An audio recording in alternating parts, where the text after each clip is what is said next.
मेरी जेठानी हर रात को ससुर जी के पैर दबाने जाती और मैं बाहर से सुनती तो जेठानी की रोने की आवाज़ आती है। एक दिन मैंने जेठानी से पूछा तो उनके चेहरे का रंग फीका पड़ गया। कहने लगी, तुम यह बात किसी को भी मत बताना और आज रात मेरी जगह तुम पैर दबाने के लिए जाना। जब मैं ससुर जी के कमरे में गई, ससुर जी ने दरवाज़ा बंद कर लिया और जैसे ही लाइट बंद की मेरे जिस्म से जैसे जान निकल गई हो, क्योंकि वहाँ तो मेरा नाम मीनू है। मैं इस दुनिया के सबसे अलग खानदान में शादी करके चली गई थी। जी हाँ, यही कहना सही था, क्योंकि वहाँ काम ही ऐसे होते थे कि समझ से बाहर था। मेरे ससुराल में मेरी एक जेठानी थी। जेठ जी शहर के बाहर काम करते थे। कभी कभी वह घर पर आते थे। दरअसल हमारी शादी हमारी मर्जी से हुई थी और मेरे घर वाले राजी नहीं थे, क्योंकि मेरा पति बहुत कमज़ोर और बीमार नज़र आता था। मेरे पिताजी को पूरा यकीन था कि यह नशा करता है, जबकि ऐसा नहीं था। मैं बस इतना ही चाहती थी कि हमारी शादी शांति और सुकून से हो जाए, पर ऐसा नहीं हुआ और बात बिगड़ गई। मेरे घर वालों ने मेरे पति को कहा कि तुम्हारे पास 3 दिन है, इससे शादी करके ले जाओ, वरना चौथे दिन हम इसकी शादी कहीं और करवा देंगे। पति ने हाथ पांव मार के अपने दोस्तों की मदद से शादी कर ली। पिताजी ने कहा कि तुम्हारे लिए आज से इस घर के दरवाजे हमेशा के लिए बंद हो गए। मैं हैरान रह गई, जबकि सुरेश के पापा बिल्कुल भी नाराज ना थे। वो कहते हैं कि मोहब्बत करना गुनाह नहीं होता। मेरी शादी में मैं अपनी जेठानी से मिली। उसने मुझे तसल्ली दी, समझाया और कहा कि सब ठीक हो जाएगा। अब मेरा पति दिन रात मेहनत करने लगा, क्योंकि हमें पैसों की ज़रूरत थी। वो सुबह काम पर जाते और रात को लौटते। ऐसे घर में सिर्फ मैं और मेरी जेठानी ही थी। एक दिन मैंने बहुत ही अजीब देखा। रात होते ही मेरी जेठानी सारा काम खत्म करने के बाद मेरे ससुर जी के कमरे में गई। उनके हाथ में तेल की एक कटोरी थी। ये सब देखकर मुझे बड़ा आश्चर्य हुआ। जेठानी अंदर गई और उसके बाद उसने दरवाजा बंद कर दिया। मैं हैरान रह गई कि भला इस वक्त इसका अंदर क्या काम और यह तेल लेकर अंदर क्यों जा रही है। कुछ देर तो मैं खड़ी रही कि शायद तेल देने गई होगी, वो दरवाजा गलती से बंद हो गया होगा, वो अभी आ जाएगी। लेकिन वो वापस आई। आधे घंटे तक मैं इंतजार करती रही, लेकिन वो वापस नहीं आई। कुछ देर बाद मेरा पति भी आ गया। मैंने उसके लिए रात का खाना गर्म किया, फिर हम दोनों ने साथ बैठकर खाना खाया। थोड़ी देर के बाद उसने मुझे चाय बनाने को बोल दिया। मैं चाय बनाने के लिए दोबारा किचन में गई। तब भी मैंने देखा कि मेरी जेठानी अपने कमरे में नहीं थी और ससुर के कमरे की लाइट भी बंद थी। इसका मतलब वो दोनों सो चुके थे। फिर मैं चाय बनाकर वापस आ गई तो बर्तन रखने के लिए जब दोबारा आई, तब भी मैंने देखा अभी भी जेठानी नहीं आई थी। मैं कुछ भी नहीं कर सकती थी। मैं अपने कमरे में आ गई। सुबह मैंने अपनी जेठानी से पूछना चाहा, लेकिन हिम्मत ही नहीं हो रही थी। अगले दिन फिर से यही होने लगा। वो रात का काम खत्म करके सभी के सो जाने के बाद तेल लेकर मेरे ससुर के कमरे में चली जाती और मैं देर तक जागती थी, क्योंकि मेरा पति देर रात को आता था। दरवाज़ा बंद होने वाली बातों ने मुझे बहुत परेशान कर दिया था। मैं धीरे धीरे चलती हुई कमरे के पास चली गई। मेरे कदम बहुत ही धीरे धीरे आगे बढ़ रहे थे और कान ज़्यादा ही खुले भी थे। थोड़ी सी आवाज़ होने पर मैं इधर उधर देखना शुरू हो जाती थी, लेकिन फिर मैं ऐसी आवाज़ जिसको सुनकर मेरे पैरों तले जमीन खिसक गई। कमरे से मेरी जेठानी की रोने की आवाज़ आ रही थी। मैंने अपने कानों को हाथ लगा लिया और मैं सोचने लगी कि आखिर ये क्या हो रहा है। मुझे लगा शायद मेरा वहम होगा, लेकिन मैंने आवाज़ सुनी और अब तो मुझे पूरा यकीन हो गया कि कुछ तो दाल में काला है। मैंने दरवाज़ा को खटखटाया, तभी कमरे की लाइट ऑन हो गई और मैं डर गई थी। लगता है कोई आ रहा है। मैं वापस अपने कमरे में आ गई। सोचा अपने पति से इस बारे में बात करूं, लेकिन उसको ये सब कुछ मैंने नहीं बताया। अगले दिन अपनी जेठानी से बात करने के बारे में सोचा। वो मेरे सामने बैठी फ़ोन देख रही थी और मैं सब्जी काट रही थी। मैंने जेठानी से कहा कि रात को आप ससुर जी के कमरे में क्या करने गई थी और तुम्हारे हाथ में तेल था और तुमने दरवाजा भी बंद कर दिया। मेरी जेठानी के चेहरे का रंग फीका पड़ गया। उसको मुझसे इस तरह की बात सुनने की कोई उम्मीद नहीं थी। कहने लगी कि उनके पैरों में दर्द था, तो मैंने सोचा कि पैरों को थोड़ा दबाकर तेल से मालिश कर देती हूँ, थोड़ा आराम मिल जाएगा। मैंने कहा चलो मान लिया कि आप मालिश करने गई थी, लेकिन दरवाजा बंद करने की क्या जरूरत थी? और तुम तो अंदर जाकर बैठ गई थी। मैं आधे घंटे से देख रही थी, तुम अपने कमरे में नहीं थी। मेरी जेठानी ने मुझसे झूठ बोल दिया कि मैं कमरे में नहीं थी, मैं बाथरूम में गई हुई थी, इसलिए तुम्हें शायद मैं नज़र नहीं आई। मेरी तबीयत थोड़ी खराब थी, वो मुझसे नज़रें नहीं मिला पा रही थी और वो काम करने चली गई।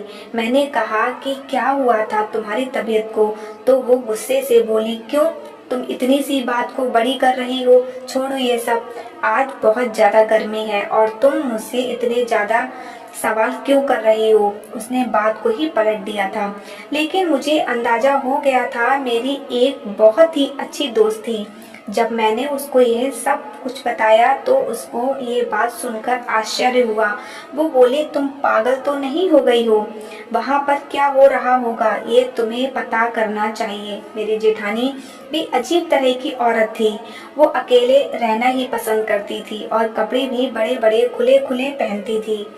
एक तरफ बोलती कि मुझे गर्मी बहुत लग रही है और दूसरी तरफ इतनी लंबी और मोटे कपड़े पहनती थी, तब उसको गर्मी नहीं लगती थी क्या? कोई ना कोई बात तो जरूर है। एक दिन हमारे घर में एक रिश्तेदार आई हुई थी।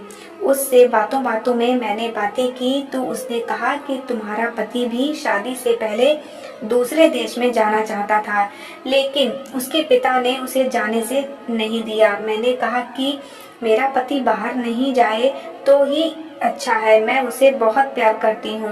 उन्होंने कहा कि हाँ, तुम्हारी जेठानी का भी पति बाहर होता है, बेचारी कितनी उदास होती है, मन ही कहाँ लगता होगा। मैंने सोचा उदास तो नहीं होती है, बिल्कुल नॉर्मल रहती है, तैयार भी होती है, कपड़े भी नए नए पहनती है।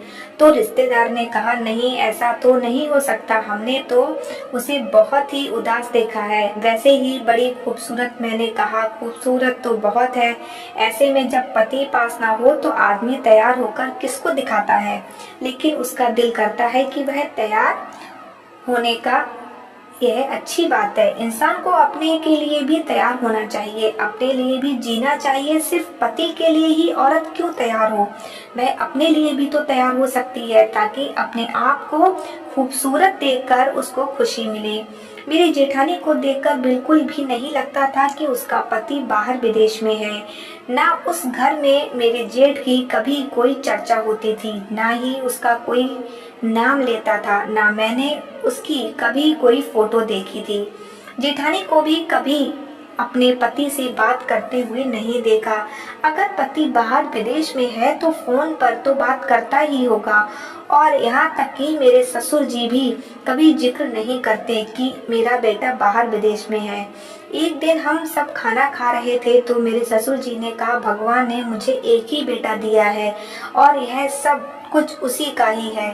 साथ में ही वह खांसने लगे। मैंने कहा कि पापा, आपका एक और बेटा भी तो है। कहने लगा, हाँ एक और बेटा भी है, गलती हो गई मुझसे। पापा थोड़ी कभी अपनी औलाद को भूल सकता है, मैं तो मजाक कर रहा था।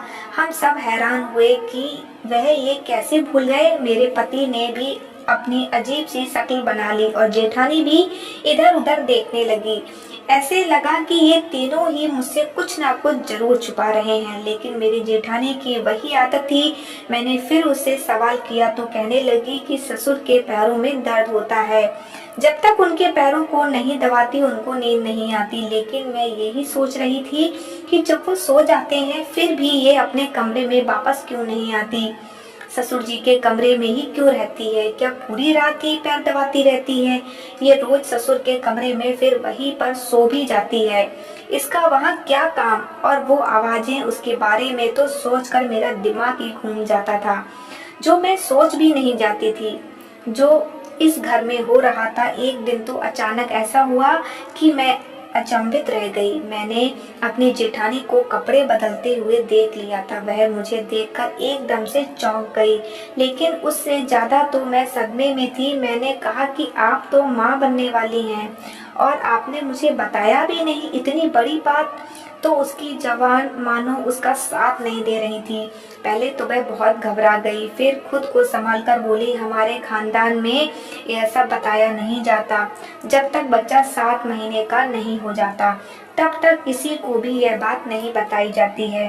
कहते हैं कि बताने से नज़र लग जाती है, इसलिए मैंने किसी को भी यह बात नहीं बताई कि मैं माँ बनने वाली हूँ। मैंने कहा कि मेरे पति ने भी मुझे यह नहीं बताया, कभी ससुर जी ने भी इसका जिक्र नहीं किया। क्या उन लोगों को भी नहीं पता? मेरी जेठानी को कुछ समझ में नहीं आ रहा था कि वह क्या जवाब दे। उसने कहा, शायद भूल गए होंगे। मैंने सोचा, कोई इतनी बड़ी बात कैसे भूल सकता है? और मुझे भी नहीं पता चला, क्योंकि मेरी जेठानी बहुत ही खुले कपड़े पहनती थी। पर अब उसको देखकर लग रहा था कि जैसे 8वां महीना चल रहा हो। इसका मतलब था कि 8 महीने पहले मेरे जेठ जी आए थे, लेकिन फिर भी कोई इस घर में उनका नाम तक नहीं लेता है। क्या उनकी कोई दुश्मनी थी या यह उनको पसंद नहीं थी? इस घर में रहते हुए मुझे अभी 1 महीना ही हुआ था। वो भी उनके लिए कुछ नहीं भेजता था, ना कोई पार्सल, ना कोई फोन। फिर मैंने सोचा कि एक तो मेरी जेठानी की ये हालत है, ऊपर से मेरे ससुर जी फिर भी उसको अपने पैर दबाने के लिए बुला लेते हैं, अपने पैरों पर मालिश करवाते हैं, वो भी हर रोज। उनको इतना सोचना चाहिए कि ये पेट से है, इसको आराम की जरूरत है। एक दिन हम सब खाना खा रहे थे तो मैंने अपनी जेठानी को कहा कि मैं आपके लिए चाट बनाई है। ऐसी हालत में तो आपका चाट खाने का तो मन करता ही होगा। यह बात सुनकर जेठानी के गले में खाना अटक गया और ससुर जी ने भी उसको बड़ी हैरानी से देखा। वह सबके सामने कहने लगी कि तुम्हें क्या हो गया है? तुम्हें किसने कह दिया कि मैं पेट से हूँ, जबकि मेरा पति ही मुझसे मिलने के लिए नहीं आया। तो मेरे कदमों तले जमीन खिसक गई कि कैसे मेरी जेठानी ने तुरंत ही झूठ बोल दिया था, जबकि मुझे अच्छी तरह से पता था कि वो पेट से है। और अगर उसका पति नहीं आया तो फिर यह बच्चा किसका था? मेरे ससुर जी ने भी कहा कि वो तुमसे मजाक कर रही थी और तुमने सच मान लिया। बेटी, अभी ऐसी कोई खुशखबरी नहीं है। इस खुशखबरी के लिए हम तो तुम लोगों की तरह ही देखते हैं। जल्दी से कोई खुशखबरी सुना दो, हमारे इस घर में भी चहल पहल हो जाएगी। मेरे ससुर जी ने अचानक ही मेरी जेठानी को कहा कि तुम्हें तुम्हारी मम्मी के घर छोड़कर आना था। आओ, मैं तुम्हें छोड़ आता हूँ। मैं तो भूल ही गया था और तुम भी याद नहीं दिलवाती हो। अब इसका पति घर पर नहीं है तो ये जिम्मेदारी मुझे ही पूरी करनी होगी। जब ये कहती है तो इसको इसके मायके छोड़ आता हूँ, जब बोलती है तो वापस ससुराल ले आता हूँ। मेरे ससुर जी मुझे सफाई दे रहे थे। उन्होंने कहा, इसके पिताजी के साथ मेरी पुरानी दोस्ती है, वहाँ भी थोड़ी देर बैठकर बातें कर लेता हूँ। अच्छा टाइम पास हो जाता है। तुम दोनों मियाँ बीबी बैठकर खाना खाओ, हम चलते हैं। मेरी जेठानी के चेहरे का रंग उड़ गया। वो मेरी तरफ एक टक लगाए देख रही थी, जैसे कि मैं उसकी जिंदगी बर्बाद करती हूँ। मेरे ससुर जी उसको लेकर वहां से चले गए, जबकि इससे पहले तो ऐसी कोई बात नहीं थी कि आज ही लेकर जाना है। जब वह लेकर चले गए तो मेरे पति ने मुझसे पूछा कि तुमको यह सब किसने बताया? तुम इस तरह की बातें क्यों कर रही हो? मैंने कहा कि मैंने देखा था कि उनका पेट बड़ा हुआ है। मेरे पति भी हंसने लगे। उनका पेट खाने से बड़ा है और तुम समझ रही हो कि वह प्रेग्नेंट है। मेरा भाई 2 साल से घर नहीं आया है, तो बच्चा कहाँ से आ गया? मैंने अपने पति को कुछ भी नहीं कहा और ना ही कोई बहस की, पर बात साफ थी और मैंने अपनी आंखों से भी देखा था कि मेरी जेठानी पेट से भी थी और उसका 6वां महीना चल रहा था। लेकिन वो ये बात क्यों छुपा रही थी? और अगर छुपा रही थी तो कब तक छुपाती? क्या वह बच्चा पैदा नहीं करेगी? मेरे ससुर जी जेठानी को मायके से लेकर रात तक वापस आए तो अपनी जेठानी को देखकर मैं फिर से हैरान रह गई। उसके चेहरे पर एक बहुत बड़ा निशान बना हुआ था, जैसे किसी ने मारा हो। मैं आगे बढ़ी। मैंने कहा कि क्या हुआ, ये कैसे हुआ? कहने लगी, मैं एक रिक्शा से गिर गई और मेरा मुंह जमीन पर जा लगा। मैं हैरान रह गई। मेरी जेठानी को देखकर लग रहा था कि वह झूठ बोल रही है। वह अपने कमरे में चली गई और उसने खाना भी नहीं खाया। अगर वह रिक्शे से गिरी होती और उसका मुंह जमीन पर लगा होता तो उसके चेहरे को भी नुकसान होता, जबकि ऐसा कुछ भी नहीं था। ऐसा लगता था कि किसी ने जानबूझकर उसको मारा है। आज की रात भी जब वह मेरे ससुर जी के कमरे में जा रही थी, उसकी आंखों में आंसू बह रहे थे। जब वह कमरे में जा रही थी तो उसने अपने आंसू पोंछ लिए। मैंने सोचा, इस बेचारी के साथ कोई ना कोई जुल्म तो जरूर हो रहा है यहाँ पर, और यह सब कुछ सहन कैसे कर रही है। एक दिन मुझे बहुत गुस्सा आया और मैंने अपने जेठानी को कहा कि इतना बड़ा झूठ क्यों बोलती हो सबके सामने। मैं कोई अंधी नहीं हूँ। मैंने तुम्हें अपनी आंखों से देखा है कि तुम माँ बनने वाली हो। तुमने कोई नकली पेट नहीं लगा रखा है और तुम इतना खाती भी नहीं कि तुम मोटी हो जाओ। तुम्हारे पेट में किसका बच्चा है? जब तुम्हारे पति 2 साल से घर नहीं आए तो यह बच्चा किसका है? मेरी जेठानी ने मेरी बात सुन ली लेकिन जवाब कुछ नहीं दिया। मैंने कहा, उस कमरे में से वापस क्यों नहीं आती हो? तेल लगा लिया तो वापस आ जाया करो। वहाँ सोने की क्या जरूरत है? और कौन सा उनके पैरों में दर्द रहता है जो रोज तुमसे मालिश कराते हैं और कौन सा काम करते हैं? अगर तुम दोनों मिलकर कोई चक्कर चला रहे हो, मुझसे छुपा रहे हो, और अगर मुझे पता चला तो मैं सारे मोहल्ले में तुम दोनों को बदनाम कर दूंगी। छोड़ूंगी नहीं तुम लोगों को मैं। मुझे पता है एक औरत आदमी के बगैर नहीं रह सकती। तुम्हारा पति 2 साल से घर नहीं आया, लेकिन इसका मतलब यह नहीं कि तुम उसकी इज्जत का सौदा कर दो। और इस बच्चे का क्या कसूर? यह इस दुनिया में आएगा तो किसको अपना बाप कहेगा? क्या तुम इसको इस दुनिया में लेकर नहीं आना चाहती? कब तक छुपाओगी? क्यों अपनी जिंदगी बर्बाद कर रही हो? मेरी जेठानी को भी गुस्सा आ गया। उसने कहा, ठीक है, तुम्हें यही लगता है कि मैं अपने ससुर के कमरे में जाती हूँ और मेरा बच्चा भी मेरे पति का नहीं है, तो आज मेरी जगह तुम मेरे ससुर के कमरे में जाओ, उनको तेल से मालिश करना और फिर देख लेना कि वहाँ पर क्या होता है। मैंने कहा, ठीक है, मैं चली जाऊंगी, देखती हूँ क्या होता है।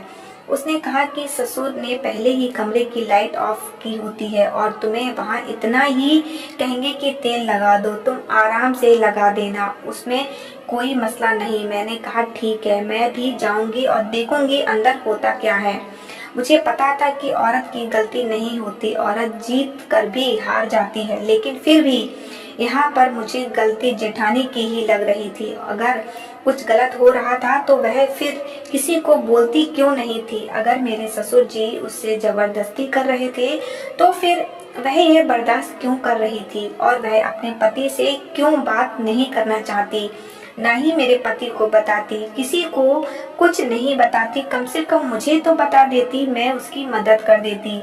जिस किस्म की आवाज मैंने सुनी थी, मुझे अपनी जेठानी पर भी शक हो रहा था। मेरा पति तो वैसे ही देर से आता था, मेरे ससुर 10 बजे ही सो जाते थे, इसलिए मेरी जेठानी ने मुझे कहा कि जाओ, आज तुम चली जाओ। मैंने देखा कमरे की लाइट पहले ही बंद थी। मैंने हाथ में तेल की कटोरी ली और अंदर चली गई। मेरी जेठानी ने कहा कि अंदर जाते ही दरवाजा बंद कर लेना और कोई बात पूछे तो आगे से सिर्फ हाँ हूँ ही करना। मुझे डरने की भी क्या जरूरत थी? ये मेरे ससुर थे, अगर पता चल भी जाता तो मैं फौरन बाहर आ जाती। मेरी जेठानी बाहर ही खड़ी रही, लेकिन जब मैं अंदर गई तो मेरे ससुर ने अंदर जाते ही ऐसी बात कही कि मैंने अपने कानों को हाथ लगा लिया। कहने लगे, मेरी जान आज इतनी देर क्यों लगा दी? मैं पूरी तरह हैरान रह गई। मेरे पास बैठो, खड़ी क्यों हो? क्या हो गया? नाराज हो गई मुझसे? वो ऐसे बोल रहे थे जैसे कोई अपनी पत्नी से बात कर रहा हो। मुझे तो वहाँ 2 मिनट ही हुए थे कि मैं वहाँ से तुरंत बाहर आ गई और अपनी जेठानी को हैरानी से देखा। फिर वो मुझे अपने कमरे में ले गई और उसने मुझे एक तस्वीर दिखाई जिसमें वो अपने ससुर जी के साथ दुल्हन बनी बैठी थी। उसने कहा, ये मेरे ससुर नहीं, मेरे पति हैं और मेरी शादी हुई है। तुमने जो आवाज़ सुनी वो इस वजह से थी। ऐसी हालत में मैं पैर दबाकर बुरी तरह थक जाती थी, इसलिए मेरे मुंह से ऐसी आवाज़ें आने लग जाती थी ये आपके ससुर जी अच्छे इंसान नहीं है, मुझ पर जुल्म करते हैं, मुझे अपना गुलाम समझते हैं क्योंकि मेरे आगे पीछे कोई नहीं है, लेकिन यह मेरे ही पति हैं और यह बच्चा भी इन्हीं का है। उसने कहा था कि जब बच्चे के दिन आ जाएंगे तो वह मुझे गांव भेज देगा और फिर कुछ ना कुछ करके कह देगा कि यह बच्चा गोद लिया हुआ है। तुम्हारे पति ने मिलकर यह प्लान बनाया था कि तुम्हें यह बात पता ना चले, नहीं तो बदनामी होगी। हमारे खानदान में यह बात किसी को भी नहीं पता। जो औरत इस घर में आई थी वह तो मेरे पति की बहन थी, इसलिए वह भी हमारे साथ मिली हुई थी। जब तुमने सबके सामने कहा कि आप पेट से हैं तो मेरे पति ने मुझ पर बहुत गुस्सा किया और मुझ पर हाथ भी उठाया। तभी मेरे चेहरे पर घाव था। सारे रास्ते उसने मुझे बातें सुनाई। यह खानदान बहुत ही अजीब है, यहाँ पर बहुत सारे राज दबे हैं जिनमें से मैं भी एक राज हूँ। तुम्हारे पति ने तुम्हें शायद यह बात इसलिए नहीं बताई कि तुम अलग से ना सोचो, तुम्हें बुरा ना लगे, लेकिन अब तुम अपने पति को बता देना कि तुम्हें सब कुछ पता है और खामोश रहना। मेरे पति खुद ही तुम लोगों को यह सब बातें बता देंगे जब तुम्हें यहाँ पर कुछ महीने हो जाएंगे, लेकिन तब तक तुम मेरी जासूसी करना, मेरे मामले में बोलना बंद कर दो। इसलिए आज मैंने तुम्हें अपनी जगह कमरे में भेजा था कि तुम्हें विश्वास हो जाए। मैंने अपने जेठानी से माफ़ी मांगी और उससे वादा किया कि आगे से ऐसी कोई बात नहीं करूंगी, क्योंकि मेरी वजह से आपकी ज़िंदगी भी बर्बाद हो सकती है। उसके बाद मैं अपने पति को यह बात बताई। वह भी शर्मिंदा हो गया। उसने कहा, जब तुम यहाँ पर आई थी मैं नहीं चाहता था कि तुम यह सोचो कि मैं कैसे लोगों के घर आ गई हूँ। मेरे पिता ने इस लड़की से शादी की है, इसलिए तो हमारी शादी के खिलाफ नहीं थे और उनको उनके हालात पर छोड़ दो। मेरे साथ अपनी ज़िंदगी की शुरुआत करो। मैंने ऐसा ही किया। ससुर के यहाँ बेटी पैदा हुई तो फिर उसके अंदर भी थोड़ी सी शर्म आ गई, क्योंकि पहले उनकी कोई बेटी नहीं थी। अब वो अच्छी तरीके से रहते हैं और अपनी पत्नी का ख्याल भी रखते हैं।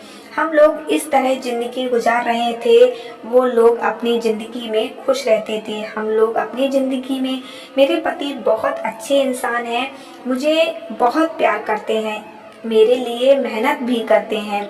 दोस्तों, आशा करती हूँ आपको ये कहानी पसंद आई होगी, तो प्लीज़ मेरे चैनल को लाइक, शेयर एंड सब्सक्राइब करना ना भूलें। मिलते हैं एक नई कहानी के साथ। धन्यवाद।